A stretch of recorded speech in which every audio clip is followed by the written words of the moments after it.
is one of the most powerful neurobiological tools that we have that we can change our mood, mind, and behavior.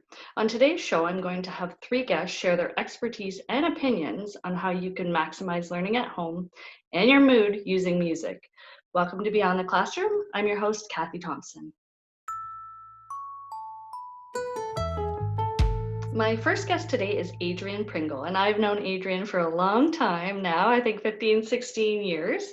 And Adrienne is a registered psychotherapist, a certified music therapist, and educator with 25 years experience teaching voice, piano, guitar, and theory. She is passionate about singing, music, and health. Adrienne is also the co-founder of Beyond the Studio, providing in-home and online music lessons, music therapy, Sing It Girls, and a new initiative called Music at Home. Adrienne is the mom of 2 beautiful kids, ages 13 and 16, and we'll speak with her son later in the program. Welcome to the show, Adrienne. Thanks, Kathy. I'm happy to be here. Awesome. So we're talking a lot about learning at home and the initiative from the government and different tips and tricks to share with parents about maximizing the time learning at home and getting kids through the work. And I know music can play a role in that. Can you tell me if there are certain types of music that help us learn better than others? Absolutely. So for some kids, having music in the background can actually be a great way to help them concentrate. So what I mean by this isn't music that they love to sing along with, or even music that they would dance with that's engaging in that way, but more music that's a moderate tempo, that's instrumental, that is background music, because some people can concentrate better with music on. Not everyone. Some people need silence. Everyone is unique. So you really need to think about your child and their auditory sensitivities and that type of thing. The other thing that I think a lot of parents know, but I need to talk about, is that music can be used as a mnemonic, of course. So the most famous one being how we learn our ABCs through the alphabet song. But even university students and med students use music using rhythm and chants and melody to set things that they have to memorize so that it's easily recalled, because there's something about those neural pathways with music where we can recall information more easily when we connect it that way. Yeah, absolutely. And I think that's a great point about that, the fact that university students are even using this, and we start it in kindergarten. So, people of all ages can learn to remember information through this type of melody. Yeah, my son likes to listen to rap music in the background while he studies. I find it distracting, but he loves it. I think it's just the noise and the ambiance, and I don't know how productive he is. But I always like to study in a busy coffee shop and with all of that noise in the background and listen to music. So everyone's unique in that way. Okay, that's interesting. And so what are some easy ways that we can remember to put on music to impact our mood at home? So, I find doing dishes, it's just like silent. And I think, my mood can be improved, or this could go faster if I had some music, but I forget to put it on. Are there ways we can remember to do it, or how do you do it? For sure. And so the best ways to remember to do something are the word that you already said, to make it easy. So number 1, make it accessible. Like if you like having music in the shower, these days you can buy a little portable shower speaker. So you can have your music. And because we have so much that we can do on our little mini computers that we carry in our hands, we can set up playlists. So you can preset a playlist for exercise, for relaxation, for cleaning, for doing dishes, and for studying. And then you have it at your fingertip when you want to do those things. And of course, everything can become a habit in, about 28 days. Yeah, I think I'm behind the times. Everybody I know has a playlist except for me, and then I get frustrated. So I think I need to get up to date with some apps or music myself. There's even easy apps that let you do that. And I'm not doing an advertisement here for any streaming services, but Spotify, once it knows your taste, puts together really great playlists. So you don't even have to pre-create it. Okay, that's a really good tip. Thanks, Adrienne. Mhm. So how do you use music at home in ways that we might not have considered before? Obviously, you're a music educator and a music therapist, so I'm wondering if there's things that you do that a lot of us aren't. Yeah, we use a lot of live music here because everyone in the household is a musician. But you don't have to be a musician to use music and to sing along. So I play the piano or guitar, but you can put on a karaoke track or a YouTube track and sing along and have fun. So I actually do that together with my kids. So we do it, number one, as a break to relax. Number two, for a point of performance. So we actually record ourselves, and because we're far away and isolated from our friends and connections, we share our music with others in that way. We actually call it Songs for Quarantine. And Oh, yeah, and then we've actually had family Zoom parties where we share music. So we'll ask another family member to give us a request list, and then we'll do a fun, casual concert to share music together in that way. So everyone here is also taking lessons and practicing, but the kids also have music that they just love using for fun. So really encouraging that and building it into the day. So you're actually taking out time to intentionally make music for fun and to kind of use that part of your brain, you mm, know? and what part of the brain is that? Well, music is actually processed in almost every area of the brain, which is why it's such a wonderful way of accessing neural pathways and Hmm. building them. Oh, that's awesome. Yeah, and that's true, right? I could just picture it streaming all through our brains and activating different areas. So what can a music therapist help with as it relates to children with mental health issues or learning disabilities?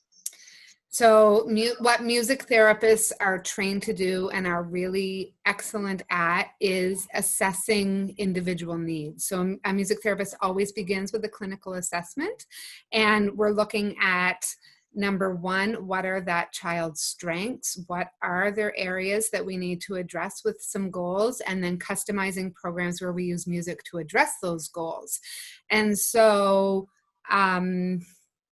just thinking of an example here, we want to use music that is motivating, so music that is preferred and engaging. And the wonderful thing about using music with kids is that they don't necessarily know they're doing work when we're Mm, using music to achieve goals. So if someone has a diagnosed learning disability, we can actually use music in various ways to help enhance learning of academic concepts. So we find out exactly what those concepts are that we're working in, and then we build the music program towards that. Music is also a wonderful way for and relaxing. I've mentioned that a couple of times. And so helping someone who has anxiety, learning strategies for becoming more calm, and then having music that we can almost develop a conditioned response to. So then the music mm. cues those feelings. So those are just a couple of examples, but it's much broader than that, what we can do with music to help kids. Yeah, Mhm. absolutely. And a couple of things you said there just around the cueing of the relaxation around anxiety. So if kids are feeling a bit anxious going into, getting their homework done for the day or handing in assignments or having that study time, would there be certain types of music that would cue that relaxation to go into that? Is that what you kind of recommend, that type of flow? Absolutely. So music that is at a lower tempo. So we look at about 60 beats per minute, because what we want to do is we want to entrain the resting heart rate and entrain the respiration response. And so music at a tempo that can match that is going to be more calming and relaxing. So that's one way. The other way we can use music is really distraction. And so if we're using music for the purpose of distracting and kind of taking our mind off of that stress, we want to use music that a kid loves. We want to get them engaged in dancing and singing and totally distracted from the distressing feelings that they're having, and just really get those endorphins, the dopamine and the serotonin and the oxytocin that all come out when we are singing and dancing to music that we love. And so that's awesome. I love those two ways. And then going back to, you said something about motivation. And so the last few shows that I've had guests on, motivation is coming up for kids a lot, around motivation for schoolwork and doing things. And during quarantine and the pandemic, it's really hard to motivate kids. And you mentioned finding music that's motivating. So is that, would you recommend music that kids like, or is there particular types of music that are more motivating generally? So I'm always going to be the one who says you have to go with your kid. So the music that your kid loves is the music that's the right music for them. And 9 times out of 10, it's probably the music that mom and dad love too. So that can lead you nicely to discover, if I'm listening to a lot of show tunes and musical theater, then that might be what my kids want to have on for fun. And back to another one of the questions that you were asking about ways that we use music at home. I hear a lot of people are having dance parties and just connecting together as a family at the end of the day, having something fun to look forward to is really important in motivation, if I if I dig in and get through this hard work, I get to have this really fun time with the people that I love. Oh, that's awesome. I love the idea of a dance party. Everybody gets up, moves around, gets active. So, Adrienne, thank you so much for your time today. I learned a lot about music and different ways we can easily use it at home. I'm going to figure out if I can get a playlist going to help myself, my own mood. Thanks again, Adrienne. Take care. My pleasure. Thanks for having me. Bye. My next guest today is Alec Pringle. Alec is in grade 7 and enjoys video editing, snowboarding, gaming, hockey, reading, biking, hanging out with friends, most importantly, Dr. Pepper, playing guitar, piano, and musicking. Alec plays the trumpet in the school concert band, and he is the guitarist in the school jazz band. He takes piano and guitar lessons with Beyond the Studio. Welcome to the show, Alec. Thanks for being here. Thanks for having me. You're welcome. That's amazing. All the instruments that you play and all your interests. And I know video editing is a super passion of yours too. So I think that's really cool. So I'm just looking at my questions here. So out of all the instruments that you play, what would be your favorite one? So I'm not really sure if I have a favorite. Like I really like all of the instruments and all of them have their time. Like you're not going to want to play like piano in the middle of band practice or something. But if you wanted, like if you have a mindset for different times, and then that's when you want to play that instrument. Oh, okay, cool. So let's say, picking up the guitar at home, what type of day, what time of day, or what type of mood would you have to be in for that kind of thing?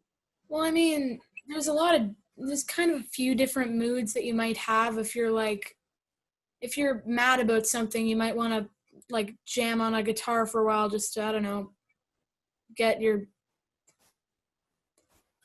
heart pumping and all that stuff, just blow off some steam. And then if you were just feeling like playing guitar and like coming up with a song or something, you could just play on your guitar for a while, coming up with riffs and whatever. And playing piano, sometimes you'll feel like just completely winging it, seeing what you play, and sometimes you'll want to follow the music and just play what's on the paper. Yeah, I think that those are really cool ways that we can engage with instruments, right? Like we can play instruments, and some you want to experiment with, some you really want to dive into, playing music, probably listening to different types of music for you, get your heart pumping, like you said. So let's see. Do you prefer to have in-person music lessons or online? Because I know you've tried online right now. So I kind of like the online lessons just because, like, I prefer technology in a lot of ways, and we also probably eventually won't really have a choice if we like technology or not. But the online lessons, I don't know, it's just a bit easier, and it's faster. It's almost more engaging, because it's like sometimes I almost want to fall asleep when I'm in a normal lesson, but it's like the online lessons, you're like constantly looking over at your screen and you have to move to different things, so it keeps you engaged and everything. Okay, that, you know what, that makes sense. I actually hadn't thought about the online musics because there's more going on at the same time that you have to pay attention to. And so that could be overwhelming for some, but because you love technology, I think it's a good fit for you, right? Yep. That's awesome. Well, that's really all the questions I have today for you, Alec. I just want to say thanks so much for being on the show. And I love the way that you're using music and continuing to do that, while you're at home. Thanks so much. Thank you. Bye. Bye. My final guest today is Noreen Donnell. Noreen has dedicated more than 30 years to her profession as a certified music therapist. She has extensive experience working in different settings, helping children and adults with developmental delays and physical disabilities, psychiatric and emotional challenges, and children with autism spectrum disorder. She is the co-founder of ComMusicate, a program that combines music therapy and speech-language pathology to improve communication skills in children. Noreen plays piano, guitar, violin, and percussion. Welcome, Noreen. Thank you for having me, Kathy. Not a problem. Actually, I referred your ComMusicate program to someone, program to someone this morning. Oh, thank you. Yeah, That's no problem. We'll That's learn more great. later in the show. Sure. Terrific. So we're talking about music and learning at home and things we can do at home and just, the usefulness of music. And I just wondered if you could tell me a little bit about how our brains are affected by different types of music. Sure. Okay. Well, the first thing I would tell you about music in the brain is when we hear music and music enters our brain, it releases dopamine. So you may have heard of this. Is a neurotransmitter, and it makes us feel happy and feel pleasure. So that's the first thing that's really good about music, because we're attracted to it. It also, when we're actually playing music and in the act of music making, it'll activate several areas of the brain simultaneously. So the brain kind of lights up all over, and that will help us again pay attention, helps us learn, and helps us develop. It's really important to talk about that music isn't kind of like a one size fits all. So for example, you don't like the sound of flutes. It doesn't matter if this, music should be good for you. If you don't like that sound, so you have to go with a musical preference. Another thing that I'd also like to share is when we're playing music and in the act of learning an instrument, it actually increases the gray matter in our brains. So that's really interesting. So just like you work out and develop muscles, you can also develop your brain. Really? Oh, that's awesome. And so It doesn't matter what age, can you get more rapid gray matter when you're young? Or? Well, I don't know. I'm not really an expert on that, but I think it's important to know that we can continue to develop no matter what our age. I'm teaching someone right now who is in her early 80s. So you think about that, and she says it helps her. She just feels more active, and she feels like her brain is working harder. So I think any age works. Wow, that's awesome. That's great. So how can music be used as a communication tool? Okay, so that's kind of my wheelhouse, right? I love talking about this. I think music and communication fit really, really well together. And what I'm going to do is just break it down into kind of 4 different areas. So the first thing is social. Okay, social skills. So things like taking turns, sharing, paying attention. And then secondly is the early communication skills. So you think about back when you had little ones and all the communication you did without words, right? You're looking at each other, you're making facial expressions, you're imitating. All those things are targets of communication. The third thing I would say is language. So how we acquire receptive language, which is the understanding of language, and the expressive language. And then fourth is actually producing speech. So you kind of think of it as like a developmental continuum, starting with the early communication, then moving to language, and then moving to actually producing speech. So all those targets could be can be used, you can use music to target all of those things. Wow. Mhm. And so your ComMusicate program Right. that you're the co-founder of. So tell us more about that, because I think that program really gets at a lot of those pieces, and Right. music is overlaid, and Right. it's great for communication. Right. So basically, I've had the honor and the pleasure of working with a lot of speech pathologists. So, and that's where I really understood what a great connection that was. So, for example, some of those things I just talked about, those 4 different areas. When I was working with a speech pathologist, I'd say, Noreen, can you create something that will target eye contact? Can you create something that will target vocabulary?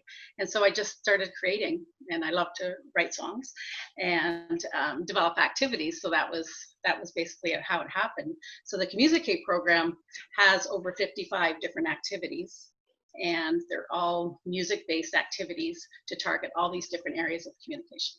Wow. And so parents can access this resource? Yes, so you can go to www.commusicate.info, and there's 3 different kind of options, and either like a songbook, I think it's about 25 activities, up to the 55 activities with a manual and how to use music to develop communication.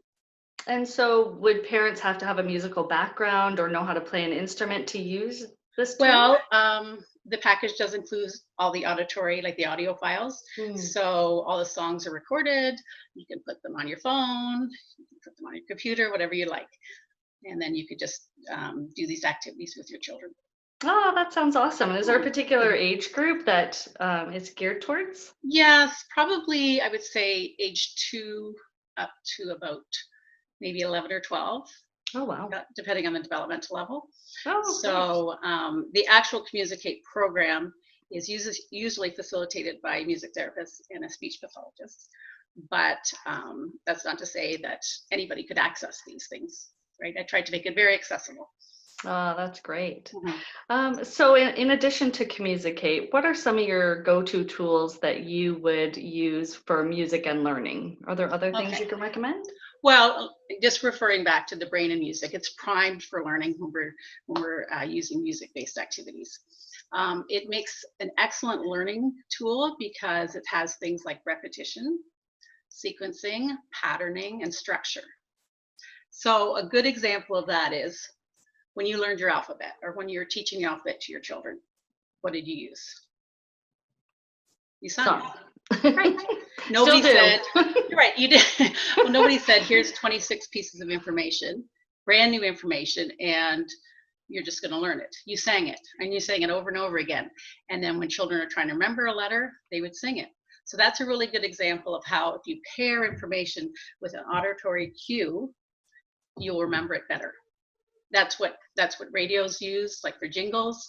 I've taught children their phone number, their address, anything that has a sequence, using music or a rhythm. Okay. Terrific. And is that what you do with a lot of your one-on-one clients that you work with as a music therapist? Absolutely. Yeah. So if there is information, if there's a task or something that they're having trouble learning, even counting, I've used rhythm activities just to target numbers. So it's a really, it's a very accessible modality, and it's also very flexible. I can usually figure out a way to teach somebody something through music. Okay. And so as a certified music therapist yourself, what can music help with respect to, like in a music therapy situation, with respect to mental health issues or autism spectrum disorder? What would be the specifics around that? Well, if I can just talk about our current climate right now in the pandemic, I think our biggest thing right now is anxiety with kids, the fancy word for worry. And I just read a great quote. It said, "What if?" is the refrain of anxiety right now. So if you think about children, what if, my parents get sick? What if I can't go back to school?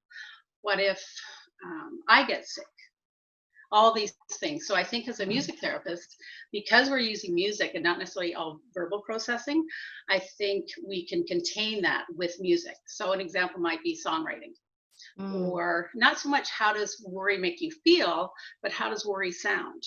So children are very open to this, right? If we go to the piano, I say, you know, you're feeling these things inside, and these are big feelings. Let's try it on the piano. Okay. And so I think we can do that. As parents, I think we can do things like finding songs that represent how we're feeling right now, listening to the songs with your child, pulling them into the present as opposed to worrying about what's happening in the future.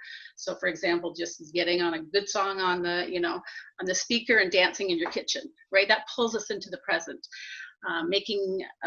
Playing instruments together, again, is a very much a very in the moment activity. And I think that's really important right now, especially as we're feeling isolated and disconnected.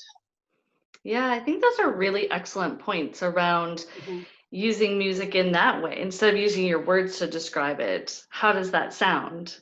Right. Something I hadn't heard before. And you can see how little kids might not have the vocabulary to really express themselves, even older children. But and little kids are feeling this. They are feeling this right now. And they don't know. We can watch the news and understand it and rationalize and think about it. And they're just like, they're very much into this. Before, sometimes we could shield our children from things. We can't shield them from this. So I think we have to address it. Absolutely. Well, Noreen, thank you so much for sharing everything with us today. You're welcome. I really appreciate it. You know, you are an expert in this field of music and communication, and I just really value your time today. Thank you. Thanks for having me. That was great. Thank you. There were some really great music resources mentioned in today's show that parents can use right away with their kids. Music is such a great tool for learning and improving our moods, and it's so accessible for all of us. For more information about resources from today's program, visit beyondtheclassroom.ca. Thank you very much for watching, and I'll see you next time.